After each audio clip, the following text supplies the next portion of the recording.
I'm Lady Nika in with last night's episode of Love and Hip Hop New York. It was season 8, episode 9, Catfish. Before I begin the review, first of all, y'all might hear my dryer. I have to work, so when I get home, my household duties and stuff I have to do while I'm trying to do a video. And today was watch day, so I'm hoping that y'all don't hear a lot of that. It's right there in this next room, right by it, and I can't chill the noise out. And I have to get it done because tomorrow is my date with Ben, and I know that I ain't gonna be fit to do none of anything else after that. Okay. Also, I will be recording tonight Vlogmas Day number 8 as well as number 9 for same reasons. Tomorrow is my annual date with Ben, and I have to, make sure all my I's dotted and T's crossed in case I have a reaction to the medication. I don't usually always have one, but sometimes I do, and when I do, I just be on standby. I have all my shit in order, so I don't have to worry. That's why I don't even work that day. But so you'll get this video tonight as well as Vlogmas number 8. Number 9, I'll release it at some point tomorrow, or I may, if I'm woke at 1 or 2 o'clock in the morning, I'll go and release it then, and y'all will make sure that y'all still have y'all vlog every day leading up to Christmas from me, okay? I was in the middle. I didn't record like 20 minutes of this video, and I got a major interruption that I wouldn't be able to edit out, and I'm a little frustrated. But we're going to let that go, and we're going to move forward and do what we got to do over here, because that's what I do, okay? Um, James R. Last night's episode opened with that food.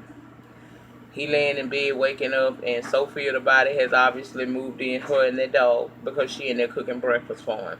But she trying to tell us immediately, look, I ain't with him. I'm just grateful that he allowed me and my dog to stay here. And when he comes into the kitchen area and sits down to eat his little breakfast she has prepared for him, she mentions a surgery that dog has to have. Remember, she was stupid enough to let the dog end up swallowing a pin, and I guess the dog needed surgery. And she was telling him that, like, in hopes that he would pay for it, and of course he said he would. He would look out for her. He then tells her that his video release party is coming up, and he invites her to be there as his arm candy. Now, she says she not trying to be one of the rustles in his life, and she don't want no smoke anymore with Mariahlynn. He's saying Mariahlynn ain't coming, and then this self-absorbed, light, bright-ass nigga gets to think talking about himself yet again in third party. I don't know why he does that so much. I mean, I don't mind a person doing it sometimes, but he do that there too much, and it comes off as arrogant, like you more than what you less than what you think you is. You need to step down a peg or two, but that's just my opinion of him. But he's telling her, asking her what she think of him, and she say he cute here, gentleman, along with some other complimentary shit she said to him. And then he decides to ask her, do you think that I could be yours? And she said maybe, and they ended up kissing. And I said, I ain't saying she no gold digger, but a raw. Okay. Jonathan and Trent bike riding in the city and stuff. And Jonathan, real talk, I like you, but I'm going to be honest with you. Baby, if he's just not that into you, he's just not that into you. And you shouldn't allow yourself to be that into him. You doing yourself a major disservice running behind this boy. Now, Trent say he do like him. He vested. But he's busy trying to make it and make sure his music pop. See, according to Trent, when he first came out of his hometown, he went to Atlanta thinking that he was going to get this record deal and he was going to be popping, but shit fell through. And he ended up living on the streets. And at some points in time, during that time period, he had to eat out of the garbage. So he didn't ever go back home because he wasn't going to do the walk of shame. He didn't go home. He stayed out here, and now he has migrated up to New York, and he ain't stopping his grind. His mindset is he going to make it, and that's what he on right now. It ain't that he don't like Trent. He don't like Jonathan. He just focused. That's what he's telling him. And that's a sad story he gave us, but I'm sorry, I'm not convinced. Is he kidding us, Joanne? If you ask me, I feel like Jonathan is a come up for him. And I could be wrong, but he just did not tug at my heartstrings at all. Now, next scene took us to Papoose and Remy Ma going to get her vitals done to find out if she is a candidate for the IVF treatments, fertility treatments that she would need in order to have a child for him. And we learn in that scene that she, in fact, is a candidate so they can move forward with plans of expanding their family. And side note, did y'all catch that cute special last night? And by the way, it was a touching scene when she was able to present her mother with a bigger new house. I said, it's beautiful.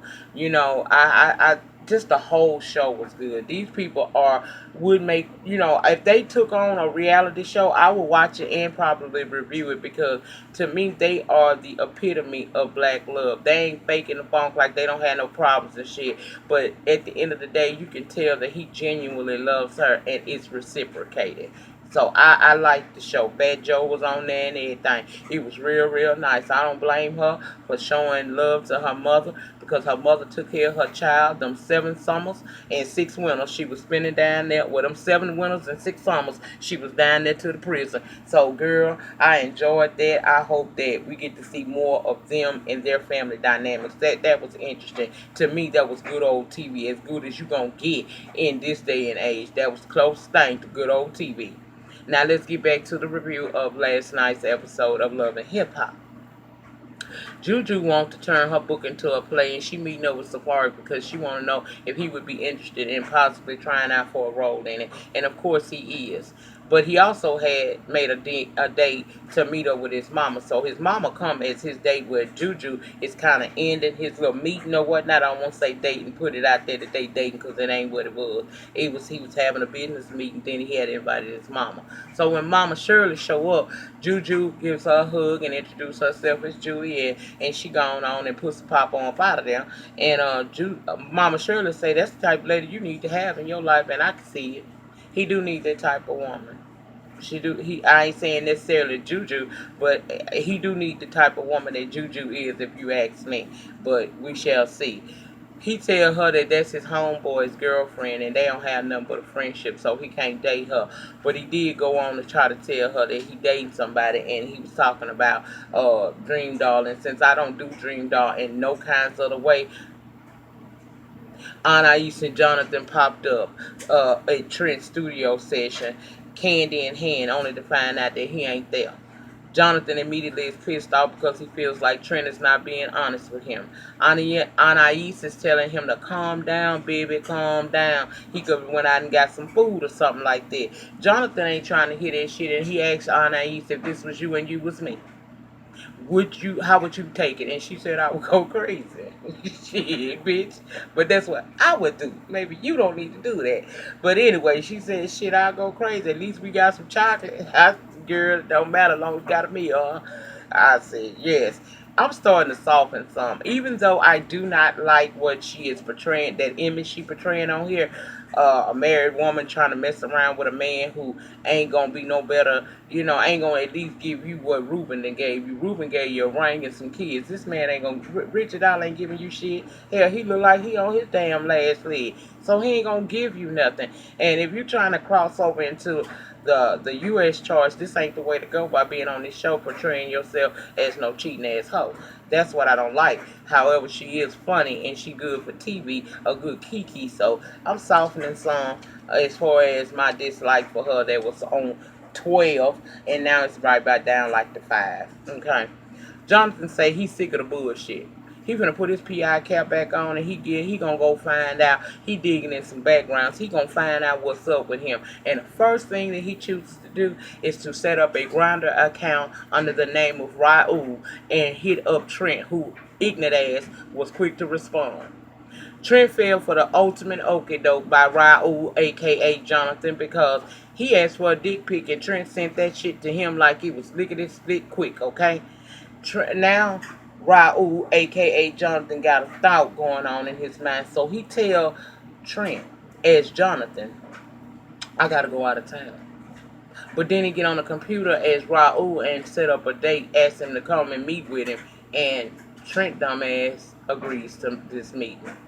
Now we're going to place them on pause for just a moment, and I'll return back to how that played out. James R is on some messy shit. We know his video release party is coming out, but he decides to invite Jacquay, Snoop, and DJ Huge Head. Now Snoop said he lame, and why would I want to go to that? And Jacquay, why would you want to go to that when you say you are done with Sophia?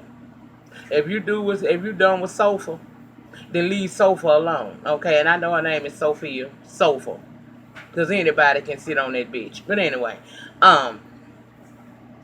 Self and Jacquay want to go, and they talk Snoop into going too. And I thought that was dumb, because don't need one of y'all fear him. Why would y'all go to his event? But of course you gotta go, because y'all gotta bring the drama. Okay. Mariahlynn is back in town, and she got her new titties and everything. She feeling good, and she having a PJ party to celebrate it. To which Bianca, and Kiana, a rapper chick as well, come to support. She wants to attend James R party to see if Sophia there, and I don't know why. Because if you're done with him and you see him for his work, why would you want to go? Bianca said, I ain't the one to tell you not to go, because girl, you know I be getting into it with bitches too, and I shows up. Kiana asks who in hell is she really talking about, and she say Bree, and come to find out that Kiana has had her run in with Bree as well. Now, according to Kiana, Bree was telling folks that she was her protege and she taught her how to rap, and Kiana is confused as to how is that so when, bitch, I rap better than you. Apparently, she called Bree to try to confront her about what she had been hearing in them streets, them New York streets. And Bree hung up on her, but then when she called her back to talk shit at her because she got her tape rolling and she was recording it. And Bree said, and Kiana said she wasn't falling for the banana in the tailpipe. You ain't gonna put my vocals on none of them old trash ass mixtapes that you have. I said, child. Now Juju and Bianca ends up meeting up later on in the episode. She want Bianca to come and read for a part in her play, and I said I could see that. I really can see Bianca blowing up if she let that ghetto ratchet mentality go. So people will work with her. She got a certain about herself that makes her interesting. So she gonna come and try out for the part. So it's time for the meet up with Trent. Okay, we back there. Trent saw Jonathan was sitting there waiting, and he left, and the producers came and told Jonathan Trent saw him. So instead of Jonathan leaving that shit alone, he decided he gonna come outside and confront him, and basically he walking, following Trent as Trent is walking away from him. He asking what he did to him and how could he treat him like that, and are you really gonna walk away like that?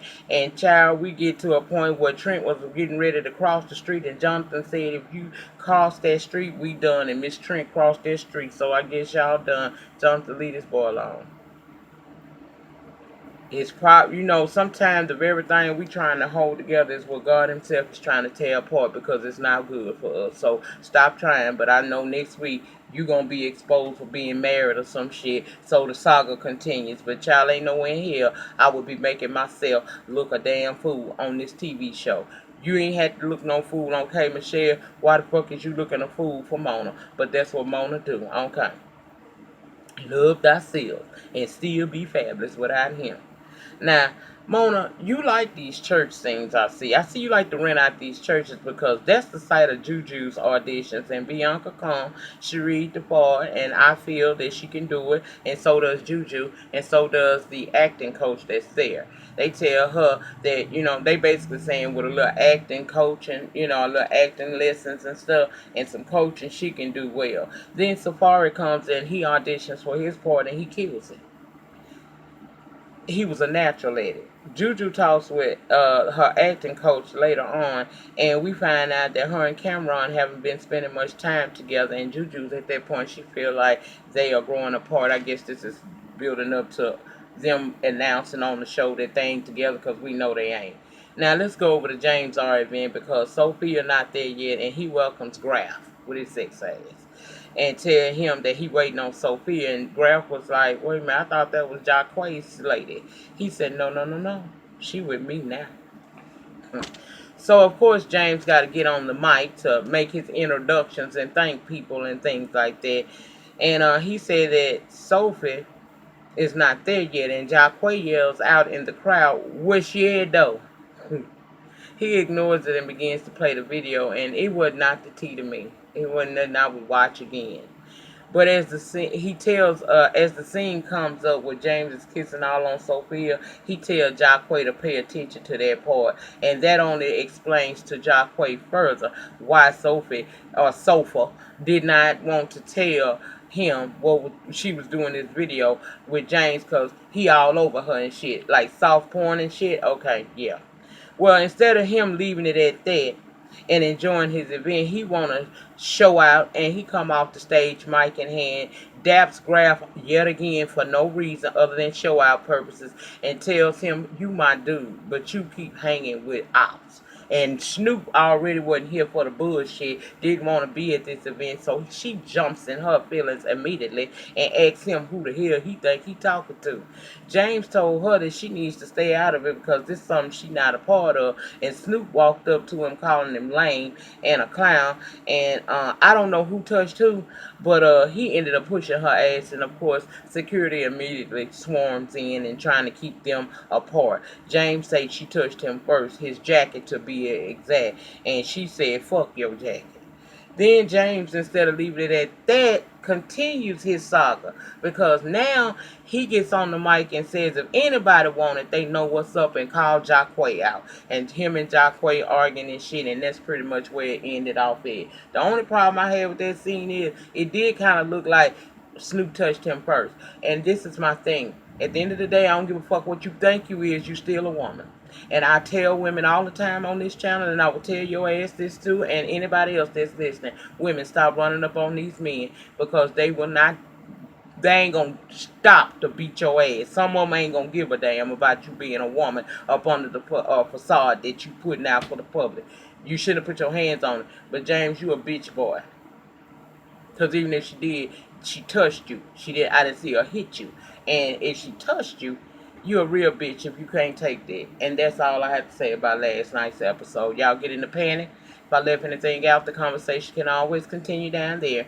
And y'all make sure that you rate, comment, subscribe, and share this video wherever it is you share videos. Y'all remember, in closing, the depth of your struggle will determine the height of your success. I'll see you guys back for vlogmas number 8, and I'll record 9, but you ain't gonna get at 9 until tomorrow. But 8 coming right after this video. Peace.